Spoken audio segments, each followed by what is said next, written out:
اردو زبان کی ابتدا اور اس کا ارتقاء۔ اردو زبان کی ابتدا ہندوستان میں مسلم فاتحین کی آمد اور مقامی لوگوں سے میل جول اور مقامی زبان پر اثرات و تاثر سے ہوئی، اور ایک نئی زبان وجود میں آئی جو اردو کہلائی۔ اردو کا آبائی علاقہ دکن، میرٹھ اور لکھنؤ کو کہا جاتا ہے، جبکہ دہلی سے اسے سرکاری سرپرستی حاصل ہوئی۔ اردو زبان کی خاصیت یہ ہے کہ اس میں ہندی، فارسی اور عربی کی تمام آوازیں موجود ہیں۔ اردو کے حروف ان تینوں زبانوں کے حروف سے مل کر بنے ہیں۔ اس زبان کی ایک اور خوبی یہ ہے، اس میں دوسری زبانوں کے لفظوں اور محاوروں کو اپنانے کی بڑی صلاحیت ہے۔ اس کا رسم الخط ابتدا سے ہی فارسی ہے۔ ڈاکٹر گلکرسٹ نے جب اس زبان کو، جو شمالی ہند کے علاوہ دکن و بنگال میں بولی جاتی تھی، انگریزوں کو سکھانے کا ارادہ کیا تو اس زبان کو 1787 میں انہوں نے ہندوستانی کا نام دیا۔ اردو ترکی زبان کا لفظ ہے۔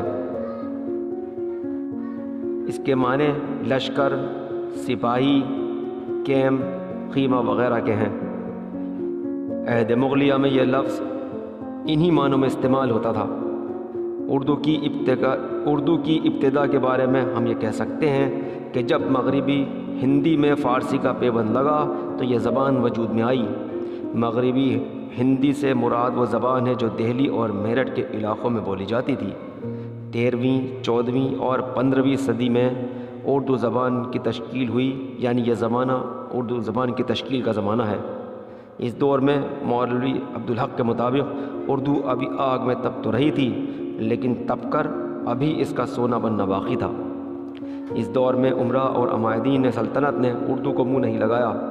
ممکن ہے کہ یہ لوگ گھروں میں یہی زبان بولتے ہوں، مگر ان کی تحریر اور تصنیف کی زبان مدت تک فارسی ہی رہی۔ یہی زمانہ تصوف اور بھکتی کے عروج کا بھی زمانہ ہے۔ اس دور کی اردو کی خصوصیات میں ہندی الفاظ کی بہتات تھی۔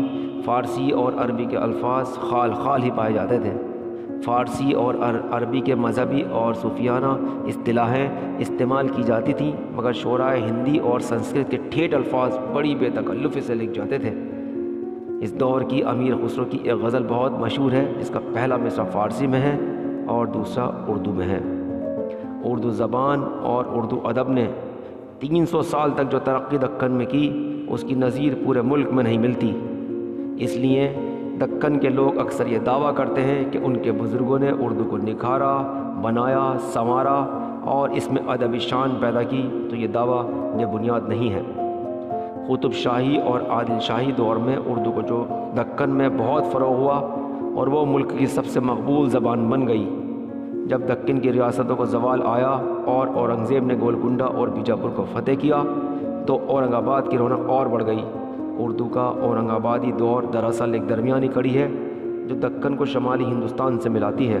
اورنگ آباد کے لوگوں کی زبان میں بھی یہ رنگ جھلکتا ہے جو دکنی تہذیب سے بھی متاثر ہے اور اردو معلیٰ سے بھی مماثلت رکھتی ہے۔ اردو زبان کی تاریخ میں شاہ جہان کا عہد بڑی اہمیت رکھتا ہے۔ 18ویں صدی کے تذکرہ نویسوں نے یہاں کی زبان 18ویں صدی کے تذکرہ نویسیوں نے یہاں کی زبان کو اردو معلیٰ شاہ جہان آباد دہلی کا لقب دیا ہے۔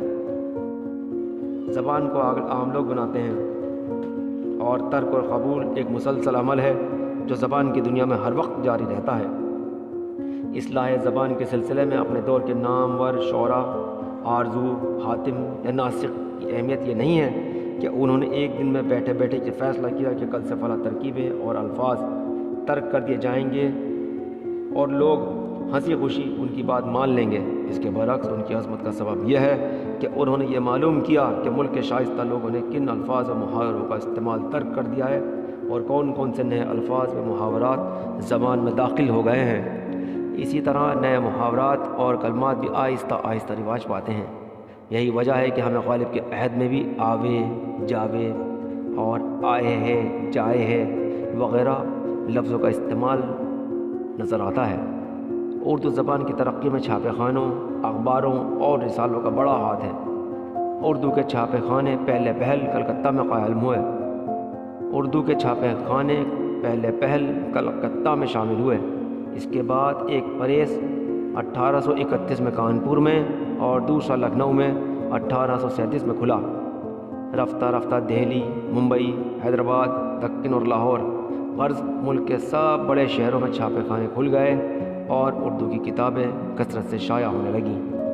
اہل وطن نے انگریزوں سے صحافت کا فن بھی سیکھ لیا تھا، چنانچہ دہلی، کلکتہ، لکھنؤ اور لاہور وغیرہ سے اخبارات جاری ہونے لگے۔ اخبارات کی وجہ سے زبان میں ایک طرح کی یکسانیت اور ہم آہنگی آ گئی اور مقامی بولیوں کا فرق کم ہونے لگا۔